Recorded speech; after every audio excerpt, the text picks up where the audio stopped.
ஹாய்ங்க. இது கெடா வெட்டு விருந்தோட கன்டினியூஷன் விளாக் தான். அத்தை பொங்கல் வச்சுட்டு கெடாய் வெட்டுறதுக்கு கோயிலுக்கு போயிட்டாங்க. நாங்க அவங்க வர்றதுக்குள்ள வேணுங்கிற மசாலாலாம் வந்து அரைச்சு வச்சாச்சு. கெடாய் வெட்டிட்டு வந்ததுக்கப்புறம் குழம்புக்கு, பிரியாணிக்குன்னு சொல்லி எல்லாம் தனித்தனியா எடுத்து கட் பண்ணி வச்சுட்டு, சமையல்காரனா வந்து சமைக்க ஸ்டார்ட் பண்ணிட்டாங்க. ஃபர்ஸ்ட்டு வந்து முட்டை மசால் தான் ரெடி பண்ணாங்க. அதுக்கப்புறம் மட்டன் குழம்பு, சைடில வந்து பிரியாணியும் ரெடி ஆயிட்டு இருந்துச்சு. மட்டன் பிரியாணி. அதுக்கப்புறம் எலும்பு ரசம், சிக்கன் வறுவல். இதுதான் வந்து சமையல்காரனாக்கு சொல்லியிருந்த லிஸ்ட்டு. அதுபோக குடல் கிரேவியும் ஈரல் ஃப்ரையும் வந்து நானும் அக்காவும் வீட்டுக்குள்ளே ரெடி பண்ணிகிட்ருந்தோம்.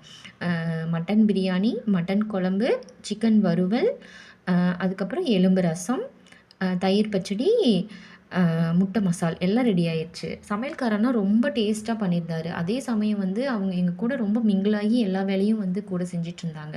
"அதை எடுத்துட்டு வாங்க, இதை எடுத்து வாங்க, அது வாங்கலையா, இது வாங்கலையா" அப்படின்னு சொல்லி எதுவுமே தொந்தரவு பண்ணல. அப்புறம் பந்தி பரிமாறமும் ஸ்டார்ட் பண்ணிட்டாங்க. ஒரு 100 பேர் அளவுக்கு சொல்லியிருந்தாங்க. நாங்களே வந்து அடுத்தடுத்து வர்றவங்களுக்கு பரிமாறிட்டு, சாப்பிட்டு சாயந்தரம் போல வந்து இனி வீட்டுக்கு கிளம்ப வேண்டியதான். Thank you.